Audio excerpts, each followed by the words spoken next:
반갑습니다. 안상현입니다. 오늘 준비한 제목이 역시 장기 투자로는 ETF가 최고라는 생각이 들어서 오늘 내용 준비해 봤는데요. 여러분 혹시 챗 GPT라는 용어를 들어보셨나요? 요즘 아주 이 핫한 이슈인데요. 미국의 인공지능 개발 업체 오픈 AI라는 회사가 있는데 이 회사가 지난해 22년 12월 1일 날 인공지능 챗 GPT를 발표를 했습니다. 다양한 분야에서 이 인공지능 서비스가 활용이 되고 있는데요. 미국 의사 면허 시험이라고 있는데 이 시험에 그 세 가지 시험이 있는데 이 세 가지 시험을 모두 통과할 정도의 능력을 갖추고 있는 인공지능 서비스라고 합니다. 게다가 인간 못지않은 어떤 글솜씨, 그림 실력까지 갖췄다고 합니다. 뭐 이런 이야기도 있더라고요. 지금 여자친구랑 헤어져서 너무 마음이 힘든데 나를 위로할 수 있는 성경 구절을 추천해달라 하면 설교까지 나올 정도로 이 막강한 AI 서비스라고 합니다. 이 챗 GPT는 누구나 가입만 하면 곧바로 무료로 써볼 수가 있다고 해서 공개 5일 만에 100만 가입자를 돌파를 해서 최단기간 100만 달성을 했다고 합니다. 자, 마이크로소프트가 바로 이 오픈 AI 회사에 100억 달러를 투자를 했어요. 그래서 지금 이 구글이라는 회사를 위협하고 있는데요. 그럼 구글도 가만히 있느냐? 그렇지 않죠. 구글은 클로드라고 하는 새로운 인공지능 서비스를 개발하고 있는 엔스로픽이라는 회사와 제휴를 맺고 4억 달러, 즉 5천억 정도를 투자를 했다고 합니다. 새로운 기술이 등장하면 혁신 기업이 탄생하기 마련인데요. 이런 혁신 기업과 관련한 주식들은 급등하고 또 경쟁 업체의 주식은 폭락하기도 합니다. 개별 종목 투자는 그래서 늘 위험할 수밖에 없고 앞을 내다볼 수 없는 그런 위험성을 가지고 있죠. 그래서 우리가 투자하고 있는 시장이나 섹터 이렇게 묶어서 10개 회사 이상을 묶어서 투자하는 ETF 투자가 장기 투자적인 측면에서 더욱 인기를 끌 수밖에 없습니다. 그리고 저와 같이 노후를 준비하는 10년, 20년 이상 노후 생활비를 준비하기 위해서 장기 투자를 선호하는 이런 투자자에게 ETF 투자가 제격이라고 볼 수가 있습니다.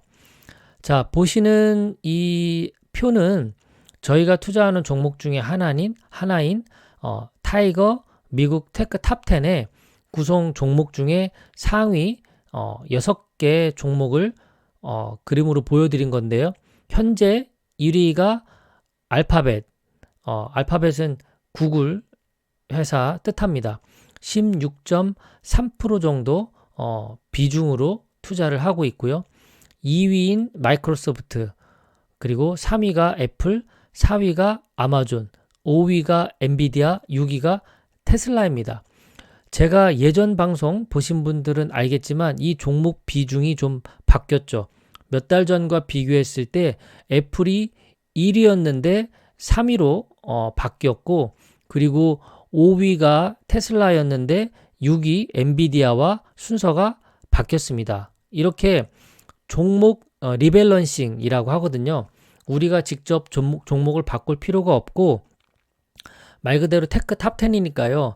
미국 기술주 중에 가장 잘 나가는 회사 1위부터 10위까지 회사가 있는데 이 순서가 바뀌면 투자하는 비율도 바뀌는 겁니다. 자연스럽게.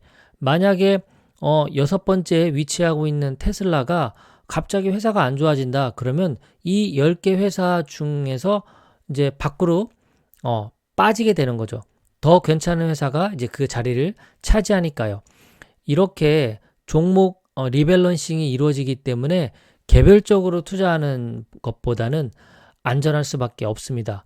물론 수익적인 측면으로 본다면 개별 종목 투자하는 것이 훨씬 높은 수익률을 만들 수는 있습니다. 다만 위험하기 때문이죠. 방금 앞서 뉴스를 소개해드린 것처럼 챗 GPT라고 하는 인공지능 서비스가 마이크로소프트와 제휴 맺은 회사에서 나왔습니다. 그러면 마이크로소프트의 주가가 올라갈 가능성이 많겠죠. 반대로 경쟁업체라고 생각이 되는 검색 엔진에서 세계 1위인 구글이 타격을 받을 수밖에 없을 겁니다. 마이크로소프트나 구글에 개별적으로 투자하는 사람들 입장에서는 이런 소식들이 나올 때마다 가슴이 철렁 내려앉을 수 있겠지만, 저와 같이 이렇게 ETF 투자하는 사람은 그냥 누가 1등해도 상관이 없어요. 구글이 1등을 하든 마이크로소프트가 1등을 하든 우리는 그냥 이기는 편이 우리 편입니다.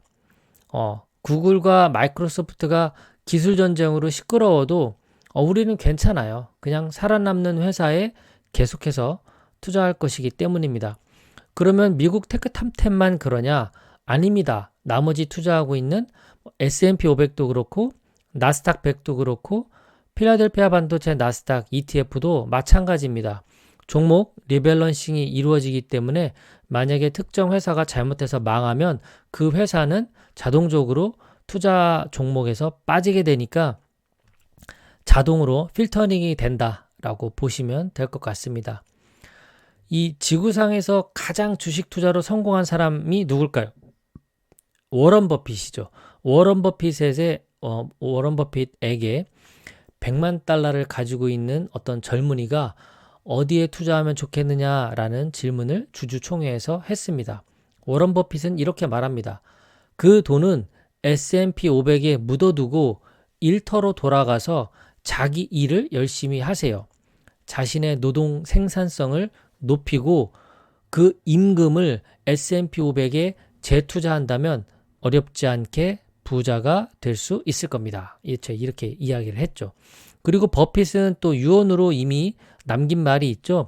자신의 아내가 이 전문 투자자가 아니기 때문에 자신이 죽은 다음에 재산 중에 90%는 S&P 500 인덱스 펀드에 투자하고 나머지 10%는 단기 국채에 투자하라라고 그 수탁자 회사에 이미 유언을 남겼습니다.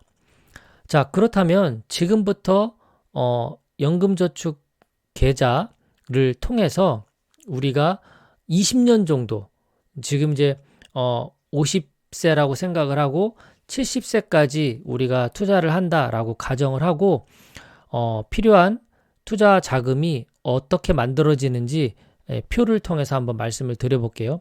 자, 투자 기간이 20년입니다. 20년을 목표로 해서 지금부터 투자를 하는데요. 우리가 투자하는 종목들 S&P 500에만 투자하면 8%에서 10% 사이 정도 투자가 어떤 수익률이 나올 것 같고요. 그 다음에 S&P 500과 나스닥 100을 반반 섞는다면 12% 이상 나올 거라고 예상이 됩니다. 우리가 조금 더 보수적으로 잡아서 8%, 10%, 12% 이렇게 나누어서 표를 만들었고요.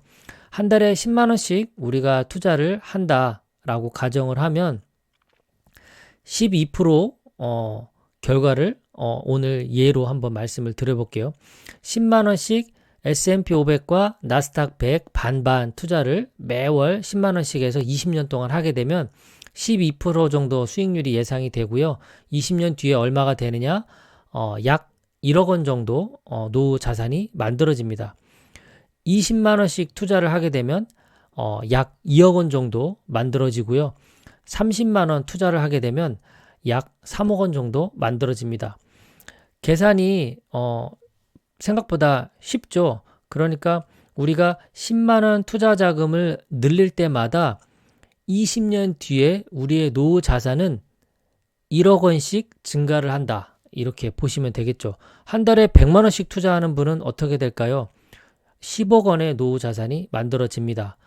자, 그래서 만약에 매월 30만 원씩 20년 투자를 합니다. S&P 500과 나스닥 100에 반씩 20년 투자하게 되면 3억 원 정도의 노후 자산이 만들어지죠. 그러면 연수익률이 12% 정도니까 우리가 이 수익금 중에서 8% 정도를 수익금으로 사용한다고 가정을 해볼게요. 그러면 3억 원 중에 8%니까 2,400만 원이 되죠. 그러면 매월 200만 원 정도 수익금을 생활비로 사용할 수 있다는 뜻입니다. 여기에다가 기본적으로 우리가 70세까지 일을 했기 때문에 최소한 국민연금은 100만 원 정도는 받지 않을까 생각이 됩니다. 그러면 국민연금 100만 원까지 합하면 노후 생활비로 약 300만 원 정도가 가능하다라는 그림이 됩니다. 물론 지금의 화폐 가치로 환산을 한다면 20년 뒤니까 300만 원보단 더 떨어지는 가치가 되겠지만 그렇더라도 혼자 사는 데 있어서 충분한 금액은 되지 않을까 그런 생각이 됩니다. 자, 오늘 준비한 내용 장기 투자는 역시 ETF가 최고구나 라는 내용으로 정리를 해봤고요. 그리고 20년 투자한다고 생각했을 때 10만 원씩만 투자해도 20년 뒤에 1억 원 정도의 노후 자산이 만들어진다라는 것을 오늘 머릿속에 기억해 두시면 도움이 되지 않을까 싶습니다. 고맙습니다. 행복한 하루 되십시오.